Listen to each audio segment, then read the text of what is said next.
Okay, so real quick, I'm just going to drop this quick video for you guys, just a refresher, give you some equations, and it'll take just a minute.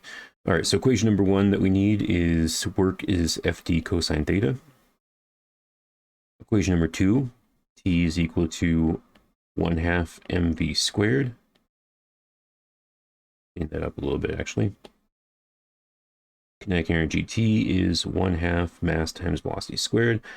Our spring potential energy, that should be a U, capital U, sub S, is equal to 1/2 kx squared. And then our potential gravity energy is UG, and that is equal to mgy. Some other equations that were given to us were conservation of energy, called number 5, delta E is equal to 0, or E final equals E initial.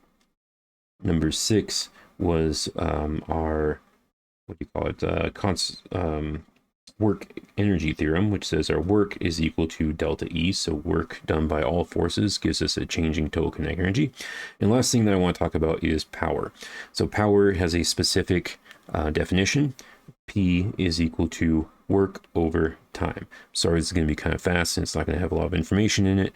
I'm not going to be able to dare to joke around with you guys, but this should be fairly okay, I think. So we also know that work is equal to delta E over time.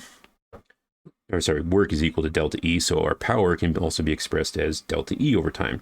So this means that if I have a change in my total mechanical energy and it's divided by time, I will get some power, or something will have to have a certain amount of power to do that change in energy over time.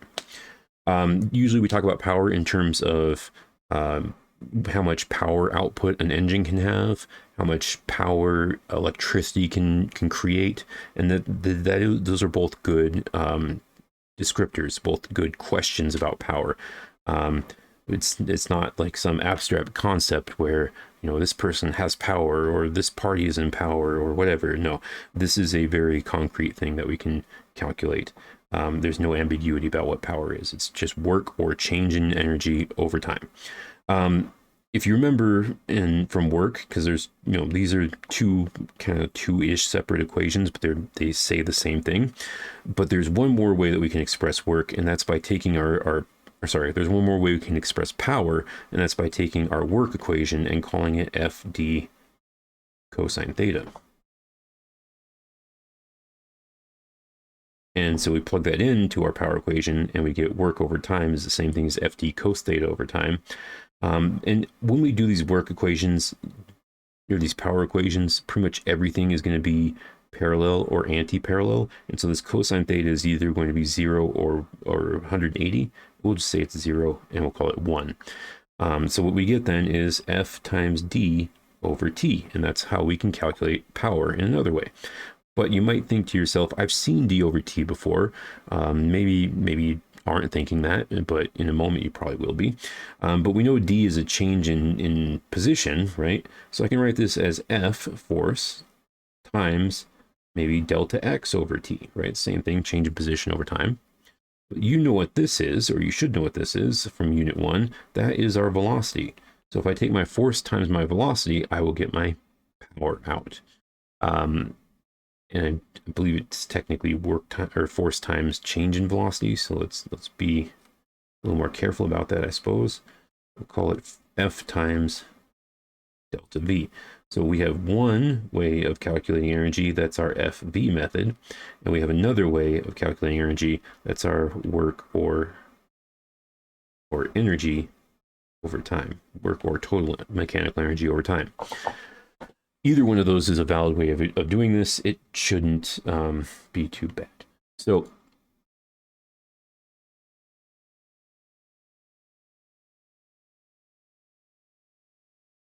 okay, so here's the problem. How much power must an engine have to accelerate a 1,150 kilogram car from rest to a final velocity of 25.5 meters per second? You're going to need to know a couple more things, which is the time that it takes to do that will be 57 seconds. And then we have some equations for power, which say power is equal to work over time. We know work is equal to delta E, so power has to also be equal to delta T or delta E over time. It's also equal to force times velocity. So you'll use one of those equations and you will calculate the final velocity.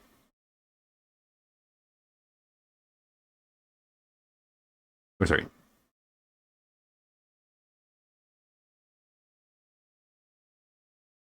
All right, so here's a question for you. How much power must an energy have to accelerate a 1,150 kilogram car from rest to this final velocity of 25.5 meters per second? You need to know that the time it takes to do that is 57.0 seconds, and power is equal to work over time. But since work is also equal to change in total energy, power is equal to delta E over T, or power is equal to F times B. You like to use one of those equations? Go ahead and try that, and we'll see what you get.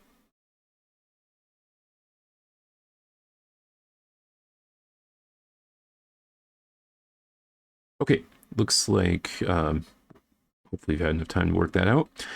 So after the engine does work, the final velocity is 19.75 because you forgot to account for friction. Use a kinematic equation and the definition of average acceleration, which is A is equal to delta V over T. Find the distance traveled by the car as it accelerates from rest to this final velocity, 19.75 meters per second, in 57 seconds. Try to work that out and go ahead and answer when you're ready.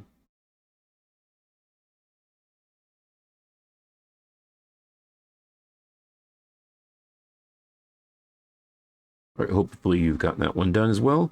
Let's go move on to the next one. So the question now is, how much power was removed by friction? Again, we had a time, T, is equal to 57 seconds. We have those equations. Power is equal to work over time, delta E over time, and force times velocity. I'll give you a hint. Work is equal to F1d cosine theta 1 plus F2d cosine theta 2. Right? Work is the network done by the force, all forces. So give that one a go, and we will be back soon.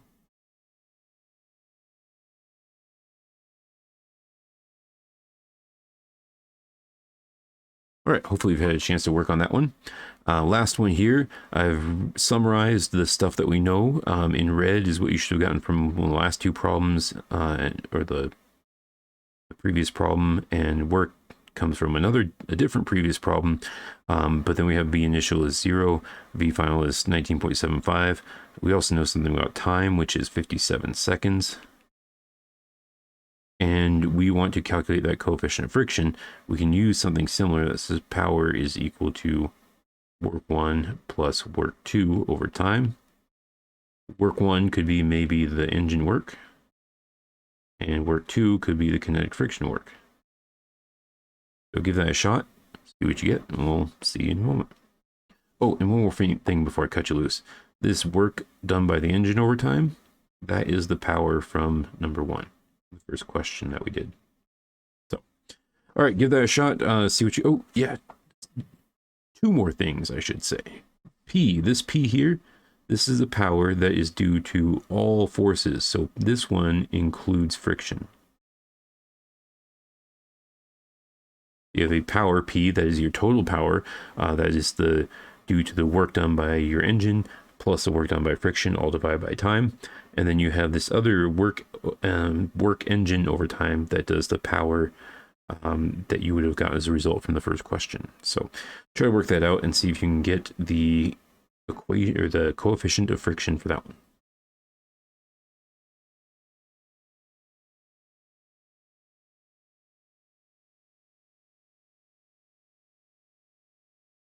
All right, so that's all I have for today as far as practice and videos go. What I want you to do now is look on the Canvas page, and there should be a couple of questions that you can work on if you haven't finished yet. It'll be a conservation of energy problem and a work energy theorem problem. So go ahead and finish those up, and we'll talk about the solutions on Monday. So have a good weekend, and we will see you next week.